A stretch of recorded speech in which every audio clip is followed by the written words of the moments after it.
I discovered a new way to go sauntering this week. 3 times I went out just to see where I would end up and found some prints of various animals. Once it was a lynx, twice it was fresh moose prints. And I followed these for at least an hour, and on the 3rd time I followed it for 6 miles, just going through areas that I would never go. There's certain sections of the forest where there's lots of downed trees and just really thick brush, and I kind of always avoid those areas, but the moose were going into them, and they're such a large animal that they must know where they're going, because they found the easiest way through these sections. I just found it really fascinating. And one thing it allows me to do is I don't really have to think. I can just, I don't have to make decisions. I'm just following the prints. Sometimes they go through very light snow and you got to be very attentive to where the next print is. And sometimes it's just really hard work going up and down hills. So it's been a fascinating practice of sauntering with moose.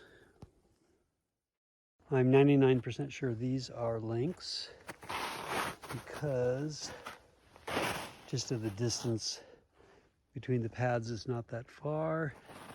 But I've been following these for an hour, and it's really quite interesting just to see where they go, seeing if I can learn something from it. Following those cat prints has brought me to here, and it's really wonderful. I just was paying attention to the footprints and had no idea where I was. Just totally lost track of space and time. Those are the power lines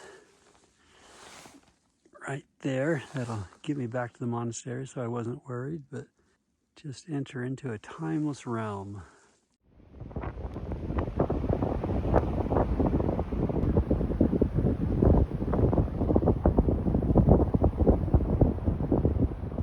Never hiked over there, but for some reason this is pulling my attention that way, so this is how it happens for me. Get out here with no idea of where I'm going to go, and then something just feels right. Yeah, I have no goal, no set time I need to be out here. There's no schedule back at the monastery, at least for today. Not really trying to find any animals or tracks. Just sauntering. Today, my discovery is moose prints. And these look very fresh. It'd be interesting to see, where does a moose go? Show you the size of these. This is interesting. The moose does the same thing I do. Looked ahead and said, nope, that's not a great way to go. Trying to find an easy, safe way down. Smart moose. Difference between the deer and the moose print, quite a bit. On the last full moon, I went out for an evening walk and wanted to do a time-lapse shot of the full moon. The time-lapse didn't turn out, but I got a couple nice photos.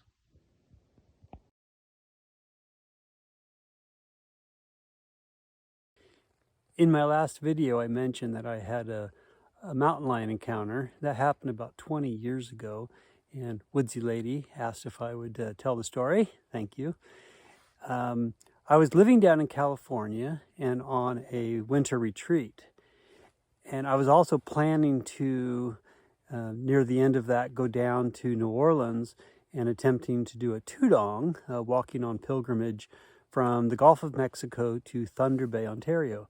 Going to take 6 months, and was going to do that with a friend. In preparation of that, during this winter retreat, we were encouraged to, for a 2-week period, there was no structure to the retreat, except for we had to be there for an hour teaching and the meal. So 22 hours we're completely alone. And we were encouraged during that time to spend as much time as we could outdoors. So I was like, hey, I'm getting ready to spend 6 months outdoors. Why don't I just make a vow for this 2 weeks to spend all the time that I can outside? I did that. And about halfway, it was actually the exact halfway point of this, I had been out all afternoon doing walking meditation. That day and the previous day, there had been all these deer sort of walking through the area where I was doing my walking meditation. They were like walking, like the herd would just like walk on either side of me, just sort of kind of like passing through me. They might look over and, see what I was doing, but they were kind of ignoring me. I was like, it's not necessarily not normal, but it's like there's got to be a predator around. So that afternoon, I was just finished doing an hour walking meditation. I had an outhouse, and I was walking over there, and I was just kind of not really sweeping, but I was like picking up some rocks. And all of a sudden, I heard this commotion. I looked up from the outhouse direction, like 3 or 4 full-sized adult deer just start running in a straight line, like right up the side of this hill. And there's all these like blackberry bushes or raspberry bushes with stickers on them. And the deer are just like as fast as they can straight up through all that. So I just like froze and I'm like, what's going on? And then I looked over at the outhouse and this baby deer comes out behind it.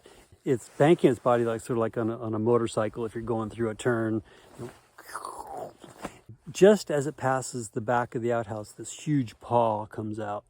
From my perspective, it looked like it just missed the baby deer. The mountain lion, well, at first I just saw this huge paw, right? I'm like, what? I'm expecting a dog, but this huge paw comes out, and then it full-grown mountain lion emerges. It's kind of going perpendicular to where I am, but it lands. It takes 3 steps. I remember that. Froze, and then it turned its head to look where the deer had run.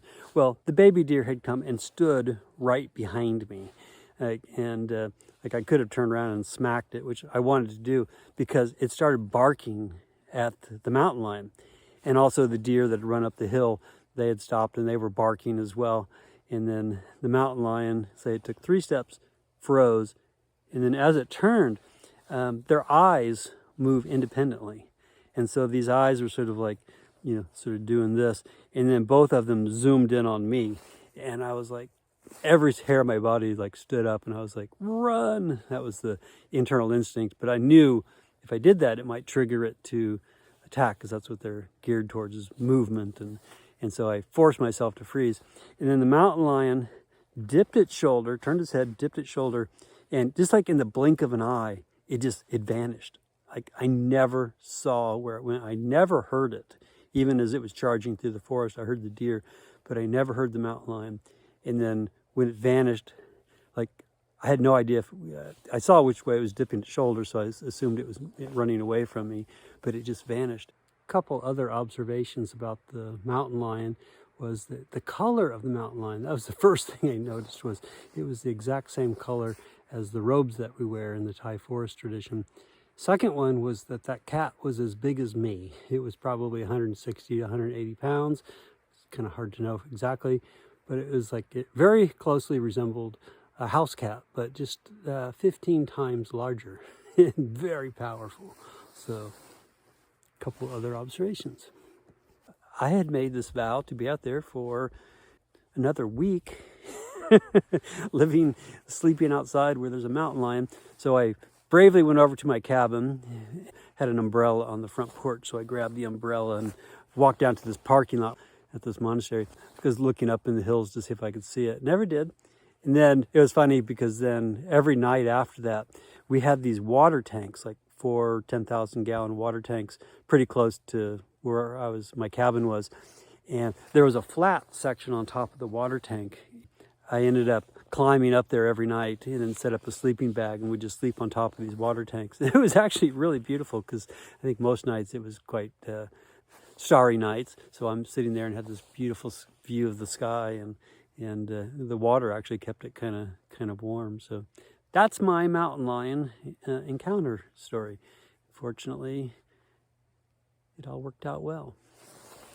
Thanks for asking. Also, so for that walk I mentioned was we called it the Mississippi Pilgrimage. If you look online, maybe you put a picture of the journal or where you can find it. It's definitely online someplace. But I wrote about a 300-page journal of that walk. And it ended up being for a month, starting down in New Orleans. Did it with a man named Austin, and we wrote about it. So if you're interested, you can read about it. If you have questions about that walk or anything, just leave a comment below, and maybe it will inspire a YouTube commentary video. Thanks for watching.